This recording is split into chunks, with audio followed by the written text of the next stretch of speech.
Hello student, स्वागत है आपका आईसीटी वर्चुअल क्लासेस में। मैं हूं कविता, आपकी बायो टीचर। उम्मीद करती हूं आप सभी अच्छे होंगे और स्वस्थ होंगे। सो क्लास बात कर रहे थे रेस्पिरेशन इन प्लांट्स, और यहाँ पर आपने देखा ग्लाइकोलिसिस, क्रेब्स साइकिल, और आप देख रहे थे इलेक्ट्रॉन ट्रांसपोर्ट चेन के बारे में। देख लेते हैं अभी तक हमने देखा है और कौन सा हमारा टॉपिक चल रहा है। देखिए ग्लाइकोलिसिस होता है, आपने कहा टोटल एटीपी वो 8 बने हैं। नंबर ऑफ NADH2 का जो है वो आपने कहा 2 नंबर है NADH2 का। 2 NADH2 मतलब होता है सिर्फ ATP, और जो ATP बनी है, जो सबस्ट्रेट लेवल फॉस्फोराइलेशन हुआ है वो क्या हुआ है, 2 ATP बनी है। सबस्ट्रेट लेवल फॉस्फोराइलेशन का मतलब है डायरेक्ट ATP सिंथेसिस हुई है।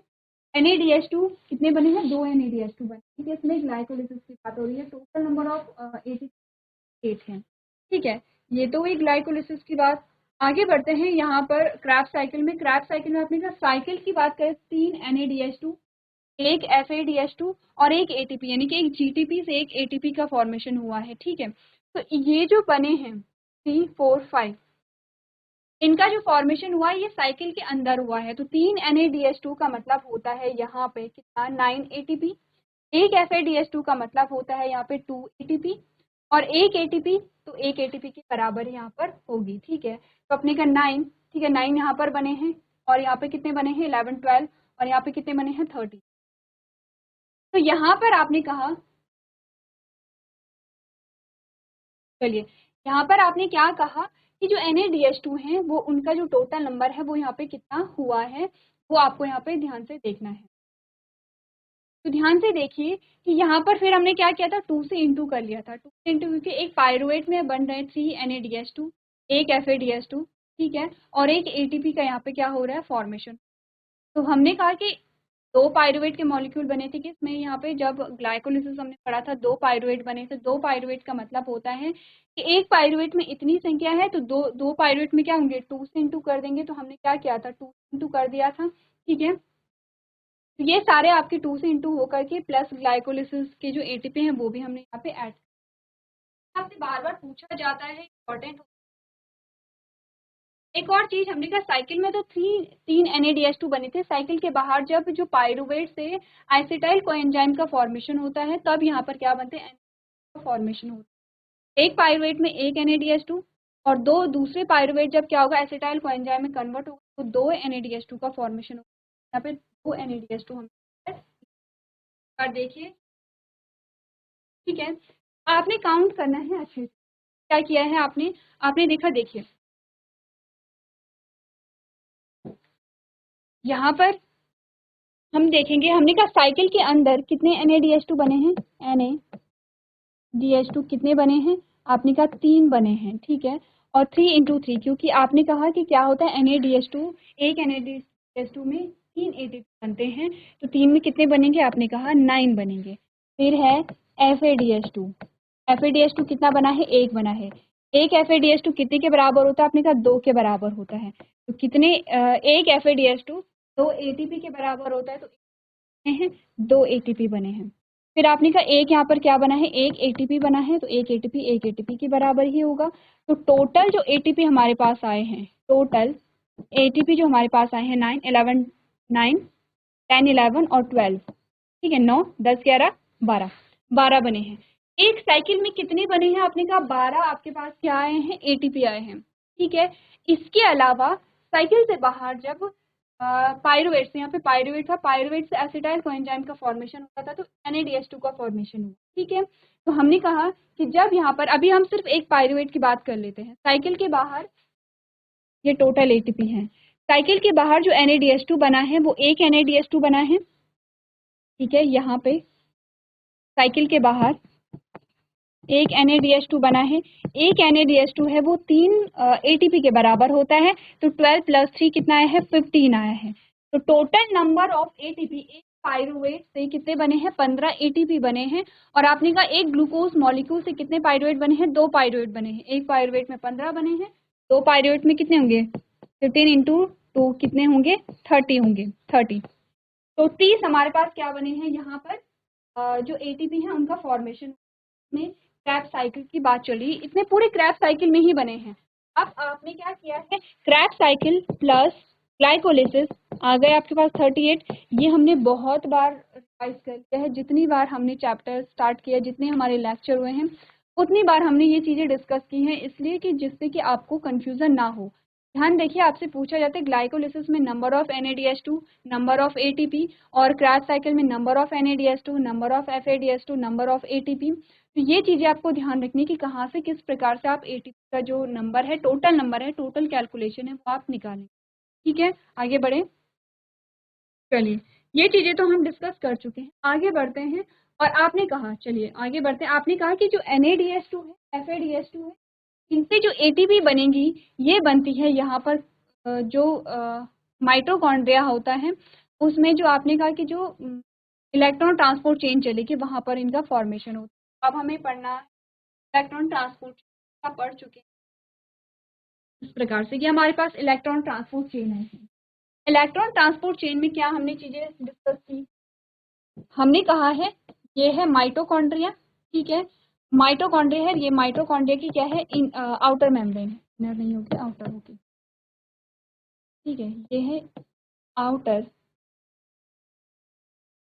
मेम्ब्रेन। ठीक है, और उसके बाद आती हैं आपने कहा इनर मेम्ब्रेन, क्योंकि इनर मेम्ब्रेन क्या होती है, कॉइल होती है इस प्रकार से।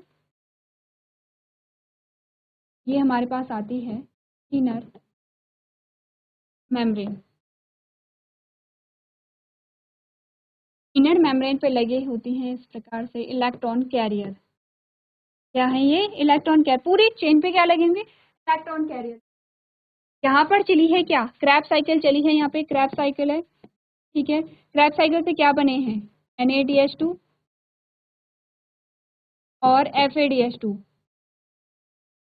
ये NADH2 और FADH2 कहाँ जाएंगे, यहाँ पर इन इलेक्ट्रॉन कैरियर के पास जाएंगे, और ये जो इलेक्ट्रॉन कैरियर है यहाँ क्या बनाएंगे, एक NADH2 से 3 ATP, एक FADH2 से 2 ATP है।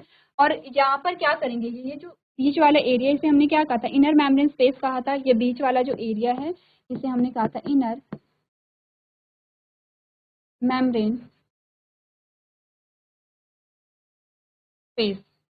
इनर मेम्ब्रेन स्पेस में यहाँ पर क्या करते हैं, ये H+ को कलेक्ट करेंगे, H पॉजिटिव क्या आएगा, चैनल के माध्यम से अंदर आएगा, और ये ATP को ATP में कन्वर्ट कर देगा। इस प्रकार से हमने समझा था। लेक्चर अगर आपने ध्यान से समझा होगा तो हमने क्या किया, डायग्रामेटिक। वैसे तो आप इलेक्ट्रॉन ट्रांसपोर्ट चेन पढ़ चुके हैं पूरी तरीके से, लेकिन इम्पॉर्टेंट है, इसीलिए हम इसे फिर से एक बार क्या करेंगे, यहाँ पे रिवाइज करेंगे।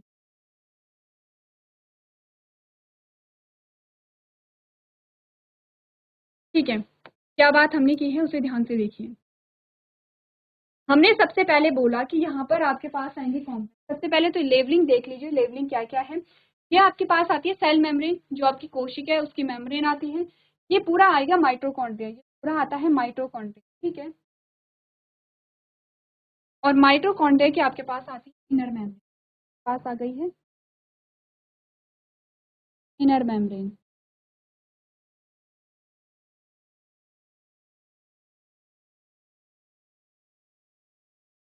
इनर मेम्ब्रेन है, ठीक है। चलिए, इनर मेम्ब्रेन जो है, इनर क्योंकि हमने कहा कि जो मेम्ब्रेन होती है वो लिपिड बाइलेयर की होती है, ऐसे ही हमने कहा था। जो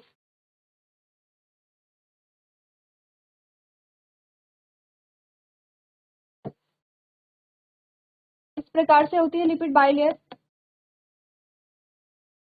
ये वाला जो होता है वो हाइड्रोफिलिक होता है, या हाइड्रोफोबिक होता है, या हाइड्रोफिलिक है, या हाइड्रोफोबिक है। तो इस प्रकार से एक मेम्ब्रेन बनती है। तो हमने अपर और लोअर दोनों बना रखे, किसमें, जब हम इनर मेम्ब्रेन की बात करें। इनर मेम्ब्रेन कौन सी होती है, जो कॉइल है, जो अभी आपने क्या देखी थी, कॉइल देखी थी। इसमें हमने कहा क्या होते हैं, कॉम्प्लेक्स होते हैं। ठीक है, कॉम्प्लेक्स कौन से होते हैं, complex first, complex third, complex second, complex fourth, और कॉम्प्लेक्स फिफ्थ यहाँ पर हमारे पास। ठीक है, इसे हम क्या कहते हैं, इसे हमने क्या कहा, कॉम्प्लेक्स फिफ्थ कहा।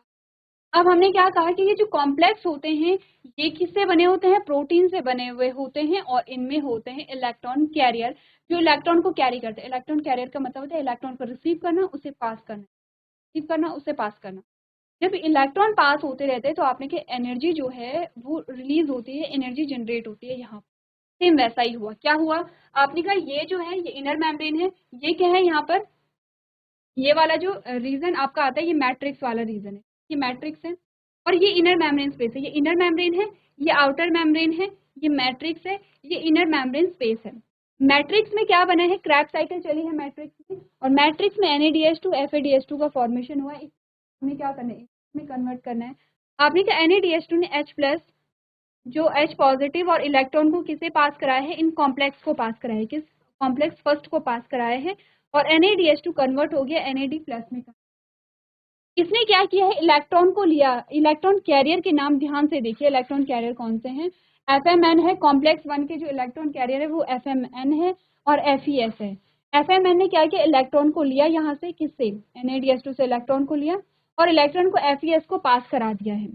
यहाँ पर जब इलेक्ट्रॉन पास हो रहे थे तो एनर्जी जनरेट हुई, एनर्जी का यूज क्या किसमें किया गया, ये जो H+ आयन यहाँ से NADH2 से इन्हें इनर मेम्ब्रेन स्पेस में भेजने के लिए किया गया। क्या हुआ है, NADH2 ने H+ जो है उन्हें रिलीज किया है, इलेक्ट्रॉन रिलीज किए हैं, इलेक्ट्रॉन को FMN ने एक्सेप्ट किया, FMN ने इलेक्ट्रॉन को FES को दिया है, इसके दौरान एनर्जी रिलीज हुई है, और जो H+ यहाँ पे रिलीज हुआ है इन्हें यहाँ से उठा करके स्पेस में भेज, ठीक है।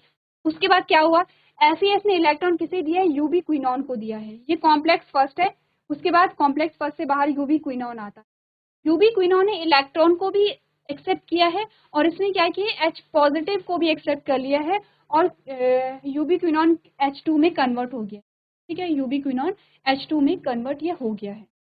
अब इसने यहाँ से क्या किया, H+ को यहाँ से रिसीव किया है, तो सेम वही होगा कि एनर्जी का यूज H+ को यहाँ इनर मेम्ब्रेन स्पेस में भेजने के लिए यूज करेगा, इलेक्ट्रॉन को आगे पास कर देगा, कॉम्प्लेक्स थर्ड में पास, ठीक है। कॉम्प्लेक्स थर्ड के जो इलेक्ट्रॉन कैरियर है वो साइटोक्रोम B है, FES है, साइटोक्रोम C1 है। इस प्रकार से जो इलेक्ट्रॉन है वो पास होते रहेंगे, और उसके बाद फिर से कॉम्प्लेक्स थर्ड से बाहर आते हैं, साइटोक्रोम C में यहाँ पर क्या होते हैं, इलेक्ट्रॉन पास होते हैं, ठीक है। साइटोक्रोम C से जो इलेक्ट्रॉन पास होंगे वो कॉम्प्लेक्स फोर्थ में होते हैं, साइटोक्रोम A में, और साइटोक्रोम A से साइटोक्रोम A3 में इलेक्ट्रॉन पास होते हैं। यहाँ तक की बात समझिए। उसके बाद हमने कहा यहाँ पे कॉम्प्लेक्स जो सेकंड है उसका भी काम है, कॉम्प्लेक्स सेकंड क्या कर रहा है, FADH2 को यहाँ से क्या कर रहा है, FADH2 से H पॉजिटिव और इलेक्ट्रॉन को ले रहा है, FADH2 कन्वर्ट हो जाता है FAD+ में, ये रिलीज करता है, यहाँ पे देगा इलेक्ट्रॉन, और इसी के साथ देगा H+ है, H पॉजिटिव, ठीक है। अब यहाँ पे इसका जो इलेक्ट्रॉन कैरियर है कॉम्प्लेक्स सेकंड का वो कौन सा है, देखिए। अच्छा, एक और चीज यहाँ पर ध्यान दीजिए, हम यहाँ पर देखेंगे, आपने कहा FES, सिर्फ इसका जो इलेक्ट्रॉन कैरियर है वो सिर्फ FES है, ये इलेक्ट्रॉन को क्या करेगा, रिसीव करेगा, इलेक्ट्रॉन को फिर से कहाँ देगा, यूबी क्विनॉन, जैसे यहाँ पर हुई थी प्रोसेस वैसे यहाँ पर भी। कॉम्प्लेक्स फर्स्ट और कॉम्प्लेक्स सेकंड में प्रोसेस एक जैसी हो रही है, बस कॉम्प्लेक्स फर्स्ट में FMN है, कॉम्प्लेक्स सेकंड में FMN नहीं है। ये जो इलेक्ट्रॉन है यूबी क्विनॉन को देगा, same ubiquinone electron plus H positive को गेन करके यूबी क्विनॉन H2 में कन्वर्ट हो जाता है। यूबी क्विनॉन क्या करेगा, जो H पॉजिटिव है उसे इंटर मेम्ब्रेन स्पेस में भेज देगा, और इलेक्ट्रॉन को पास फिर से किसे करा देगा, साइटोक्रोम B, साइटोक्रोम FES में जाता है, FES में जाएगा, और इस प्रकार से यहाँ इलेक्ट्रॉन लास्ट जो इलेक्ट्रॉन आया है वो साइटोक्रोम A3 में आया है। इसने इलेक्ट्रॉन किसे दिया, ऑक्सीजन को दिया। ऑक्सीजन ने को जब इलेक्ट्रॉन दिया गया है, यहाँ पे H पॉजिटिव भी होते हैं, तो ऑक्सीजन क्या कर सकता है, H पॉजिटिव के साथ रिएक्ट कर करके यहाँ पे जल का निर्माण करता है, और बाकी जो बचे हुए H पॉजिटिव है उन्हें यहाँ भेज, ठीक है। देखिए NADH2 में कितने हैं, यहाँ पर एक NADH2 एक FADH2 का जब यहाँ पर ब्रेकडाउन हो रहा है तो ऑक्सीडेशन, आप कहीं ऑक्सीडेशन हो रहा है, यहाँ पे H पॉजिटिव इकट्ठा हो रहे हैं। इसमें हमने कहा कि एक चैनल हमारे पास आता है जो कि आपने तब भी पढ़ा था जब आप फोटोसिंथेसिस को पढ़ रहे थे, F0 एंड F1। यहाँ से ये जो सारे H+ आयन है ये इस चैनल से होते हुए कहाँ आते हैं, आपने कहा मैट्रिक्स में आते हैं, और मैट्रिक्स में जब आते हैं तो क्या करते हैं, ATP से ATP का फॉर्मेशन यहाँ पर हो जाता है। सारी चीजें इसीलिए यहाँ पर हो रही थी। क्लियर है इतनी बात। अब ये जो डायग्राम है सेम आपकी बुक में ऐसे करके दिया गया है, आपकी बुक में ये डायग्राम दिया गया है। आपको मैंने पहले भी कहा था जो इजी पड़ेगा वो आप डायग्राम बनाएंगे, आपको समझ इससे आएगा तो आप ये बनाइए, आपको समझ इससे आएगा तो आप ये बनाइए। आपको समझ ये आना चाहिए क्योंकि हमने ये बनाया है, ये जो आपके पास ऑलरेडी डायग्राम होता है उसमें थोड़ा सा कंफ्यूजन होती है। समझ लेते हैं इस डायग्राम को भी, ठीक है। आपने कहा आपके पास कॉम्प्लेक्स फर्स्ट है, कॉम्प्लेक्स फर्स्ट में NaDH2 या NaDH प्लस H प्लस किसमें कन्वर्ट हो जाता है, NAD प्लस में कन्वर्ट हो जाता है। ये इलेक्ट्रॉन भी देगा और यहाँ से जो H पॉजिटिव होंगे इसे कहाँ भेजा जाता है, इनर मेम्ब्रेन स्पेस में भेजा जाता है। इलेक्ट्रॉन को कौन यहाँ पे रिसीव करे, इलेक्ट्रॉन कैरियर FMN से FES में जाता है, FES से UV क्विनॉन में जाता है, UV quinone electron plus H positive को क्या कर लेता है, गेन कर लेता है, H पॉजिटिव को फिर से यहाँ भेजा जाता है, इलेक्ट्रॉन को साइटोक्रोम B से FES में, FES से साइटोक्रोम C1 में भेजा जाता है। साइटोक्रोम C1 साइटोक्रोम C को क्या देगा, इलेक्ट्रॉन देगा, साइटोक्रोम C से साइटोक्रोम जो यहाँ पर जो कॉम्प्लेक्स आपका कौन सा आता है, कॉम्प्लेक्स 4 आता है, साइटोक्रोम A को क्या देगा, यहाँ पर जो इलेक्ट्रॉन है उसे पास कराएगा, साइटोक्रोम A से कहाँ जाएगा, साइटोक्रोम A3 में इलेक्ट्रॉन को पास कराया जाता है, A से A3 में यहाँ पे पास कराया। इसी के साथ आपने कहा कॉम्प्लेक्स सेकंड में भी प्रोसेस होती है, और कॉम्प्लेक्स सेकंड क्या करेगा, यहाँ पर आपने कहा ये जो सक्सिनेट से फ्यूमरेट बन रहा है ये FADH2 की क्या है, FADH2 यहाँ पे क्या होता है, उसका ऑक्सीडेशन होता है जिससे कि electron plus H plus ion जो है वो यहाँ पर इंटर करते हैं, यहाँ पर, ठीक है, वो FES को देगा, FES से अगेन UV क्विनॉन में जाता है, UV क्विनॉन UqH2 में कन्वर्ट हो जाता है, और ये इस प्रकार से H प्लस आयन को भेजेगा। ये पूरी प्रोसेस इस प्रकार से होगी। लास्ट में आपके पास आता है चैनल, और चैनल में आपने देखा कि ADP से ATP का फॉर्मेशन यहाँ पर होता है, ठीक है। ये चीजें हम डिस्कस कर चुके हैं प्रीवियस लेक्चर में, बहुत डिटेल में हमने डिस्कस किया हुआ है। आपको एक बार फिर से डायग्राम देखना है, उसके बाद हम इसे थ्योरेटिकल वे में पढ़ेंगे।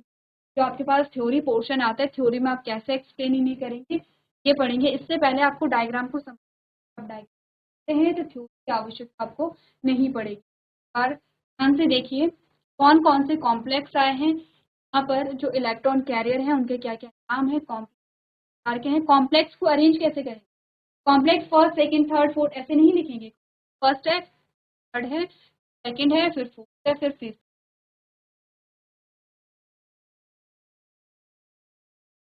चलिए तो अब यहाँ पर जो हमारा थ्योरी पोर्शन आता है समझते हैं चीजों को।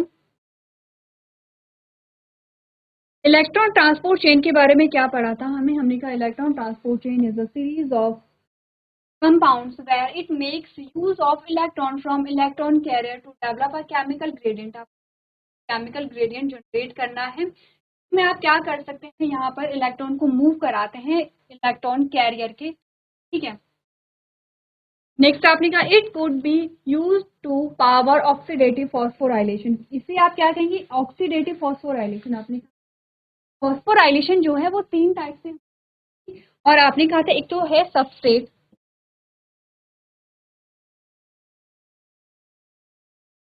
Level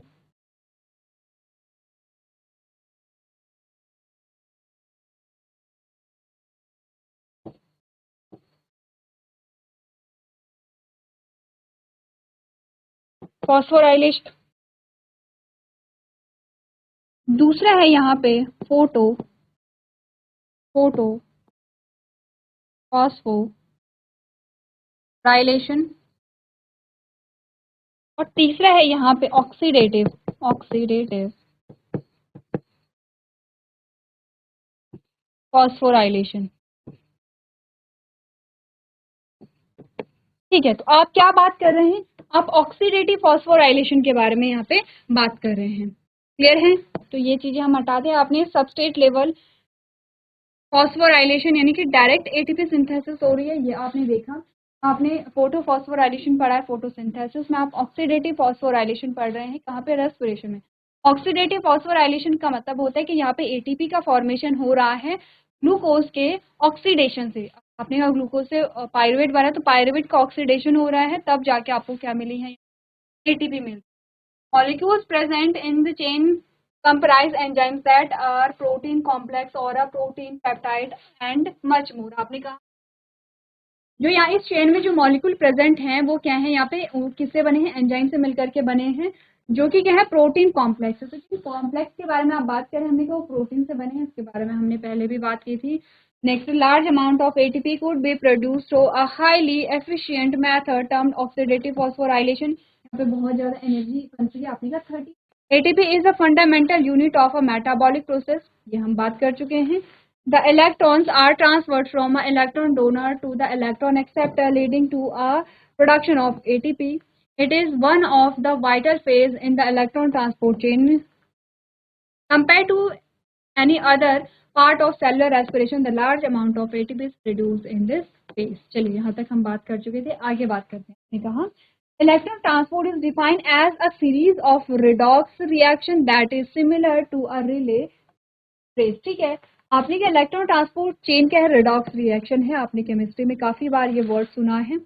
it is a part of aerobic respiration, क्योंकि यहाँ पे ऑक्सीजन इन्वॉल्व है. It is the only phase in glucose metabolism that makes use of atmospheric oxygen. आपने कहा पूरे रेस्पिरेशन में आपने क्या पढ़ा है, ग्लाइकोलिसिस पढ़ी है, क्रेब्स साइकिल पढ़ा है और आपने इलेक्ट्रॉन ट्रांसपोर्ट चेन पढ़ा है. आपने कहा इलेक्ट्रॉन ट्रांसपोर्ट चेन ही वो सेगमेंट है जहां पर ऑक्सीजन का यूज होता है. एक्चुअली में एरोबिक रेस्पिरेशन में आपने ग्लाइकोलिसिस में कहीं ऑक्सीजन नहीं पढ़ी, क्रेब्स साइकिल में आपने ऑक्सीजन नहीं पढ़ी, आप ऑक्सीजन पढ़ रहे हैं कहाँ पर, इलेक्ट्रॉन ट्रांसपोर्ट चेन में. पहले भी बोला था, इसका मतलब ये नहीं है कि ऑक्सीजन इंपॉर्टेंट नहीं है. आपने कहा माने कि लास्ट में ऑक्सीजन की रिक्वायरमेंट होती है, अगर वहां पर ऑक्सीजन नहीं मिली तो आपने का process. When electron are pass from a one component to another unit, the end of the chain the electron reduce molecular oxygen, thus a reducing that a producing water. आपने कहा कि यहाँ पर क्या होता है, when electron are passed from one component to another component until end of the chain. यहाँ पर जो इलेक्ट्रॉन है वो एक कंपोनेंट से दूसरे कंपोनेंट में पास जब तक चेन है वो कंप्लीट ना हो जाए. The electron reduce molecular oxygen, दस ये क्या करेंगे, मॉलिक्यूलर ऑक्सीजन यूज करेंगे. रिड्यूस होने का मतलब है एडिशन ऑफ हाइड्रोजन, इसीलिए तो हमने कहा इलेक्ट्रॉन रिड्यूस मॉलिक्यूलर ऑक्सीजन, दस प्रोड्यूसिंग वाटर. आपने कहा जब यहाँ पर क्या होगा, ऑक्सीजन का रिडक्शन होगा, रिडक्शन का मतलब एडिशन ऑफ हाइड्रोजन, और जब हाइड्रोजन ऐड होगी तो आपने कहा ये दोनों मिलकर के क्या बनाते हैं, H2O बनाते हैं, यानी कि वाटर का formation. The requirement of oxygen in the final phase of witness in the chemical reaction that involve a requirement of both oxygen and glucose.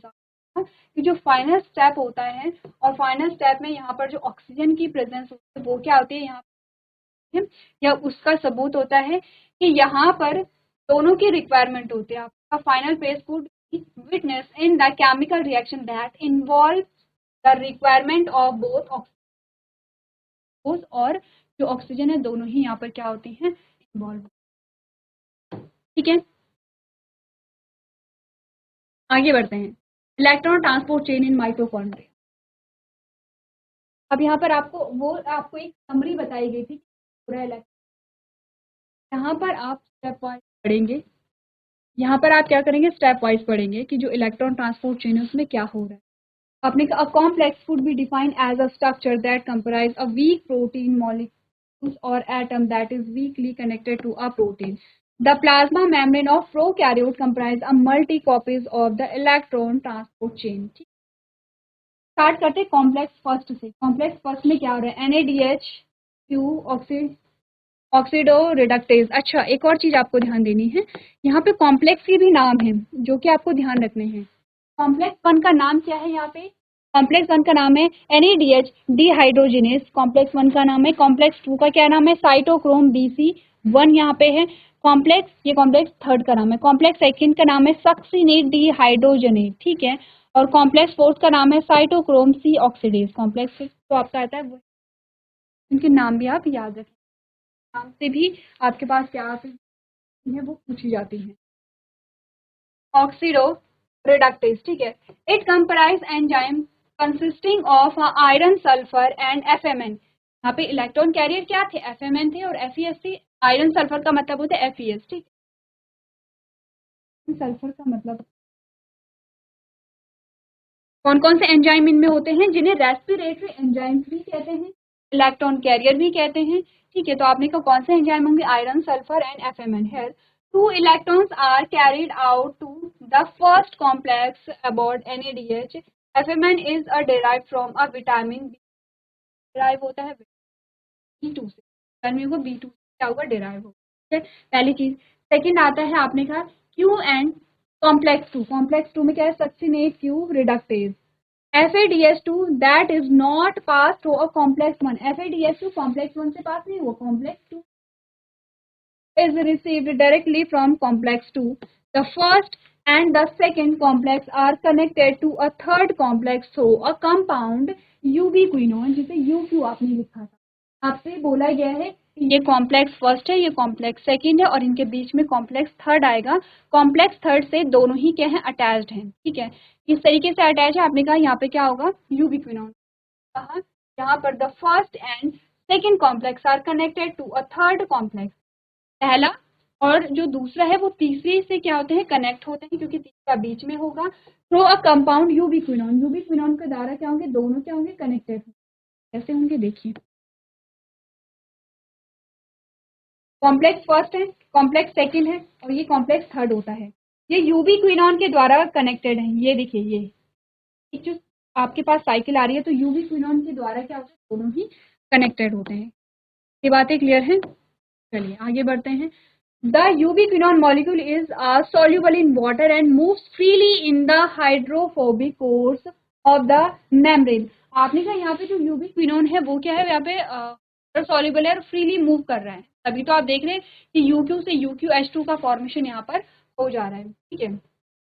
In this phase, an electron is derived directly to the electron transport chain. The number of ATP obtained at this stage is directly proportional to the number of protons that are pumped across the inner membrane of the mitochondria. आपने कहा जितने यहाँ पे electron पास होंगे, electron का मतलब क्या होता है, प्रोटॉन्स या इलेक्ट्रॉन तो यहाँ पे क्या किए जा रहे थे, कैरी किए जा रहे थे. हम प्रोटॉन की बात, एटीपी का जो फॉर्मेशन होगा वो प्रोटॉन के नंबर के बराबर होगा.